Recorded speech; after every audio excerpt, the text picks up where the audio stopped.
आपकी माँ है बीबी सुमाना खातून, आपके बाबा जाहे मोहम्मद तकी।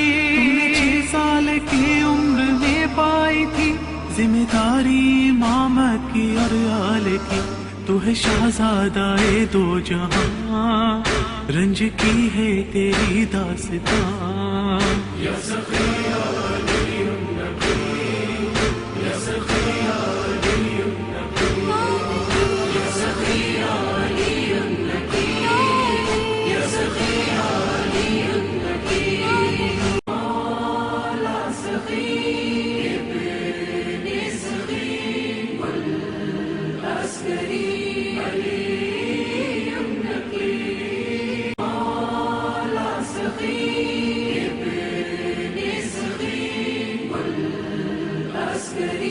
Imam Naqi alayhi salam endured the rule of 6 Abbasid caliphs, namely Muta'assim bin Harun, Wathiq bin Muta'assim, Mutawakkil bin Muta'assim, and Muntasir, Musta'in, and Muta'az bin Mutawakkil. Among them, Mutawakkil was the most tyrannical and oppressive ruler and worst enemy of the Ahl Bayt.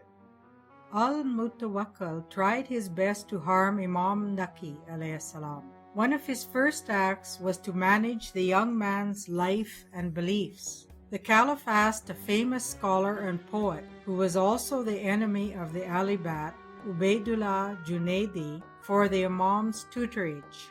However, Junaidi had this to say: "I swear by God that among the living people, the Imam is the most superior. What I say is because of what I have been taught by the Imam."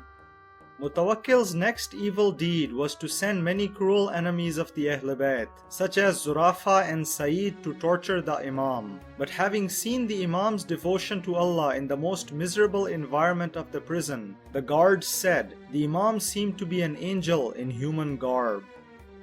Not satisfied with the torture of the Imam while he was in Medina, Mutawakkil called the Imam to Samarra near Baghdad.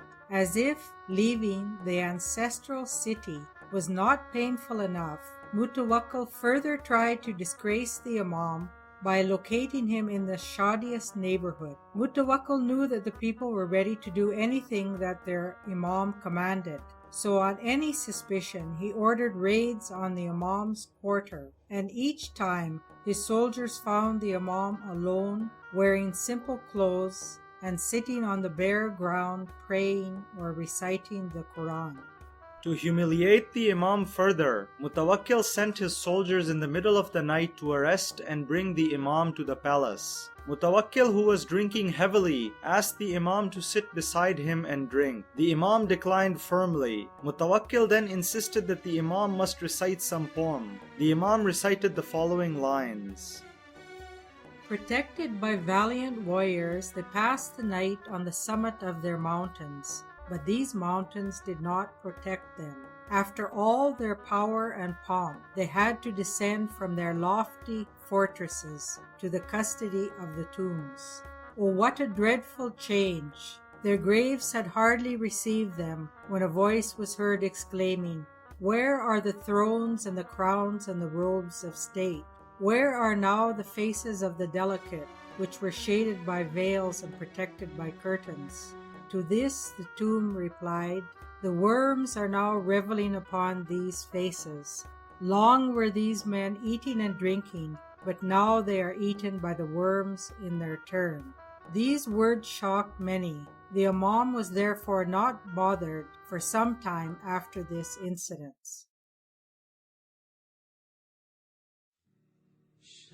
Another event of these wretched times is about Ibn as-Sakit, who was an acknowledged scholar of language rules. He was also the tutor of Mutawakkil's sons. To test his love of the Ahl Bayt, Mutawakkil asked him, "Are my two sons more respectable than Hassan and Hussein?" A true follower of Ahl Bayt, Ibn as-Sakit retorted, "Not to speak of Hassan and Hussein, Imam Ali's slave Kambar is more respectable than both of your sons." At this response, Mutawakkil became furious and had Ibn Sakit's tongue cut off.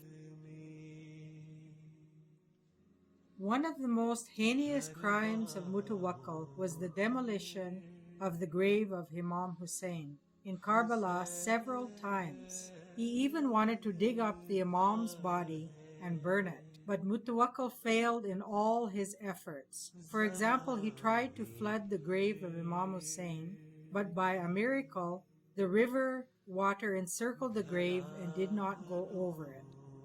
Mutawakkil then ordered that the whole area be plowed, including the grave. This time the horses stopped short of the grave, and despite all the efforts, the animals did not move. Now Mutawakkil turned against the pilgrims and banned them from visiting the shrine of Imam Hussein alayhi salam. He also decreed that those wanting to visit Karbala would have their fingers, hands, and feet cut off. And as it did not stop the pilgrims, he ordered that for every person to visit the shrine, one family member was to be killed. It is a strange irony of history that the tyranny of the early oppressors or the bombing of the contemporary times has actually increased the number of pilgrims visiting Karbala. Millions now visit the holy shrines.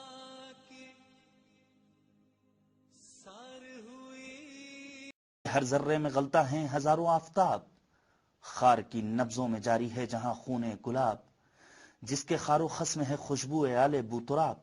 Karbala तारीख आलम में नहीं तेरा जवाब, Karbala तू आज भी कायम है अपनी बात पर।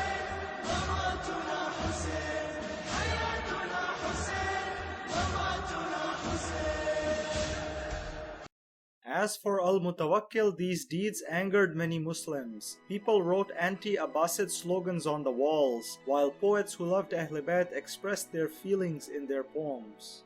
Mutawakkil's cruelties aroused so much hatred that even his own children turned against him. Finally, in 250 AH, his son al-Muntasir assassinated him. His death was a great relief for the world. Imam Ali Naqi's moral excellence was the same as displayed by each and every member of the sacred household of Prophet Muhammad sallallahu alaihi wasallam. They all refrained from worldly ambitions and greed. Whether in prison or in confined freedom, the sacred Imams were engaged in worship and in helping the poor and the needy, regardless whether they were friends or foes. Similarly, Imam Naqi, under all hardships, spent his time in ibadah. Moreover, even from his confinement, his message of true Islam reached out to every household in Samara and its vicinity. For their part, his pupils from Iraq, Persia, and Egypt were thirsty for knowledge and flocked around the Imam to learn the teachings of the Ahl Bayt. During his confinement, the Imam wrote the Sahifa that contained narrations from Imam Ali and the Holy Prophet. He also arranged for Bibi Narjis to come to Samara to marry his son, Imam Hassan Askari. She was also to be taught Islamic jurisprudence by Imam Naqi's learned sister, Bibi Hakima. Finally, one of Imam Naqi's crucial missions was to guide the Mu'mineen for the occultation of the 12th Imam.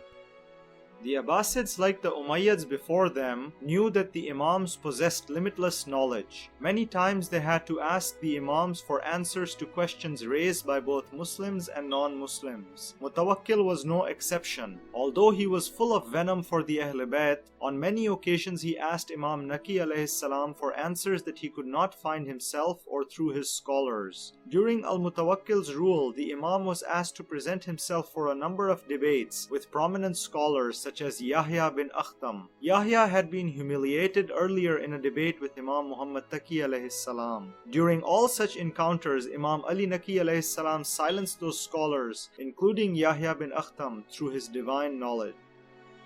A According to another narration, Hazrat Shah Abdul Azim, a 5th generation descendant of Imam Hassan ibn Imam Ali alayhi salam, asked Imam Naqi a few questions about basic beliefs. Starting with Allah, the Imam said, "He is one, He is the creator of all, the master, the cherisher, and the sustainer. We cannot think of His shape or form, yet there is no way for us to negate Him." The Imam further said, "The Prophet Muhammad ﷺ is the Abd or servant of God, the Rasul, the Prophet with Sharia, and Khatam, the seal of the prophethood." Next, Imam Ali ﷺ is His Wali. He is the Amir al-Mu'mineen or the Master of the Faithful. Then there are the rest of the 12 Imams, starting with Imam Hassan ﷺ and Hussein ﷺ. They have introduced the Sharia to be continued until the Day of Judgment. As for the question about Imam Mahdi, the Imam said, Imam Mahdi alayhi salam is in ghaibat, occultation, until the time he will rise and remove tyranny and bring justice to the world. A woman named Zainab claimed that she was the daughter of Imam Ali alayhi salam and was in Karbala with her brother Imam Hussein. The confused Mutawakkil requested Imam Naqi to confirm Zainab's claim. The Imam said that as the wild beasts do not harm the children of Fatima binti Muhammad, I suggest that she be sent to the cage of the lions. Zainab began to tremble and confessed that she had lied about her background. But now Mutawakkil thought of a scheme to get rid of the Imam. He ordered that the Imam be thrown to the beasts to test the claim about the children of Bibi Fatima salamullah alaiha. मुतकब्बिर वो जालिम था इतना बड़ा, तेरी अज़मत को पहचान पाया नहीं। खुद को अफजल समझ के सितमगारियों, शेर के गार में फेंके तुमको ले। है बुलंद ये तेरा मर्तबा, तुमको शेरों ने सजदा किया। या सखिया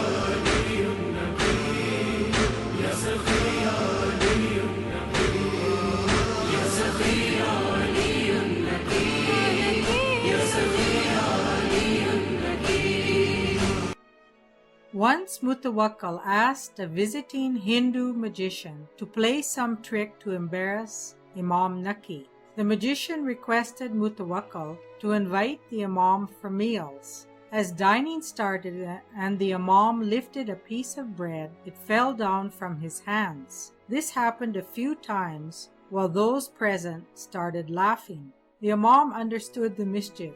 It was now his turn to show some of his divine power.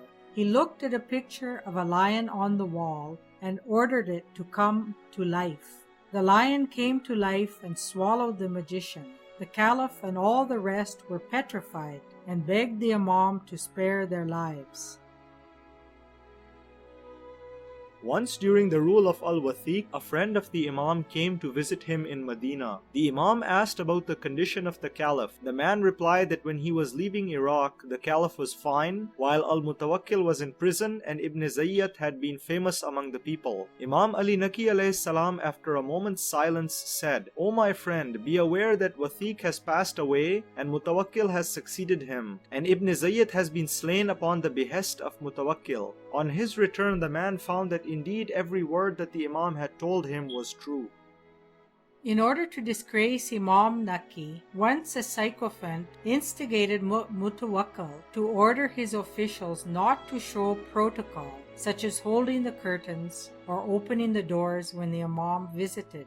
However, when the Imam arrived, the doors opened and the curtains were drawn automatically. Mutawakkil was so embarrassed that he ordered the officials to continue giving special attention to the Imam. The Caliph had asked a jeweler to carve a precious stone. While the jeweler was working on the stone, it accidentally split into two. The terrified jeweler begged the Imam for help. The Imam told him not to worry and that he would have good news in the morning. The next day, while at the court and even before the jeweler could say anything, the Caliph asked him if he could cut the stone in two for his two daughters. We now present a few sayings of Imam Ali Naqi alayhi salam. To think of the blessings of Allah as He blessed you with faith so you could avoid hell. He gave you well-being and He gave you the opportunities to stay away from haram. He gave you contentment to protect your dignity. Some of the Imam's other sayings are: the one who spends his life in refuge of God, the world's discomforts will become easy for him. Allah has made this world for testing His servants, while He has made the hereafter for receiving the result. Others will fear a person who fears Allah, and others will obey him who obeys Allah. There are definite places in which Allah likes people to supplicate to Him. One of these places is the tomb of the Master of Martyrs, Hussein. Do not expect honesty and purity of intention from someone who has suffered from your malice. Do not expect loyalty from one to whom you have been disloyal. Do not expect goodwill from someone whom you regard with ill will. His heart towards you is the same as your heart towards him. The Imam advised for keeping fast on 4 days of the year, namely 17th Rabiul Awal, 27th Rajab, 25th Zilqad, and 18th Zilhajj. Like the Bani Umayyads, most of the Bani Abbasids were enemies of the Alibat and their followers. After a brief and relatively calm period following the death of Al-Mutawakkil, cruelties against Imam Naqi and his followers were renewed by Al-Mutaz as he became the caliph. ज़हर तुमको खिलाया गया या इमाम, मुतवक्किल की जुल्मत की थी इंतहा। ये असर था कि था तेरा टुकड़े जिगर, मरते भी दर्द से तन था तेरा भरा। हाय मौलाए गुर्बत तेरी, पे जनाजे पे बस अस्करी। या सखिया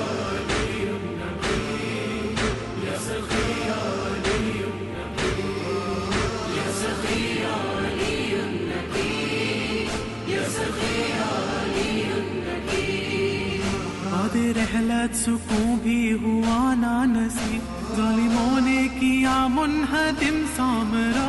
आएंगे जब ते जानी इमाम ज़मा, लेगा तब बदला ये जुल्म वो बाखुदा। लेके वो आएगा जुल्फ़िकार, होगी तब सारे जालिम की हार। राह पर है हमारी निगाहें बरी, देखना है ज़माने को अब उस करी। आएगा गैब से जो हमारे इमाम, लेगा तब सामरा का वही इंतकाम। जुल्फ़िकार उस पे चल जाएगी जो भी था, कातिले असग़रो मोहसिनो फातिमा। सामरा और बक़िया के ज़ालिम सुनो, गैब से इब्ने ज़हरा एक दिन आएगा।